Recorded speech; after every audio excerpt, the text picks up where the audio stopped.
Hi friends అందరికీ. ఇదైతే అరటిపండు ఫ్రెండ్స్. నేనైతే సగం అరటిపండు తీసుకున్నా, ముక్కలు ముక్కలు చేసి మిక్సీలో వేసి మిక్సీ పడుతున్న. చిన్నపిల్లలు జ్యూస్ చేసేది ఇదైతే. ఇది కొంచెం లిక్విడ్ లాగా మెత్తగా అయింది చూడండి. ఈ విధంగా అయ్యేటట్టు పట్టుకొని పిల్లలకు తినిపిస్తే ఇదైతే చాలా బలం ఫ్రెండ్స్. ఒక్కొక్క పూట ఒక్కొక్క పండు ఏదైనా ఇంకా ఫ్రూట్స్ ఏవైనా ఇష్టం తినిపించుకోవచ్చు. మేమైతే ఈరోజు బనానా తినిపిస్తున్నాను ఫ్రెండ్స్. ఇంకా సైడ్లకు అవి ఇవి అయితే మేము ఎప్పుడు ఏమీ ఆడలేదు. ఇంకా ఇవే పెడుతున్నాం. ఉగ్గు ఇవి రోజు ఒక పండు ఏదో ఒకటైతే పెడుతున్నాము. చూడడానికి సన్నగా ఉంది కానీ అనుకోకండి, హెల్దీగా ఉంది. ఎన్టీఆర్ సినిమా డైలాగ్ లాగానే అనుకోండి.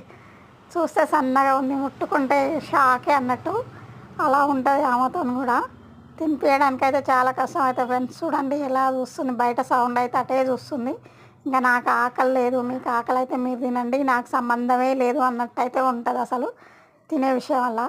సగం పండేస్తే కూడా సగం తినడానికి కూడా ఆమెకు అంత ఇబ్బంది అవుతుంది. నిజంగా మనం తింటే వాళ్ళ కడుపు నిండేదైతే మనమే తినము. ఇవైతే ఆన్లైన్లో బుక్ చేసినాం ఫ్రెండ్స్.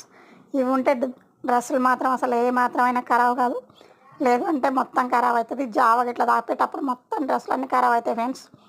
నా వీడియో ఎలా ఉందో నచ్చితే ఒక లైక్ చేయండి, కామెంట్ చేయండి. బాయ్. మీరు కూడా ఒక చిన్నపిల్లలు ఉంటే ఇలా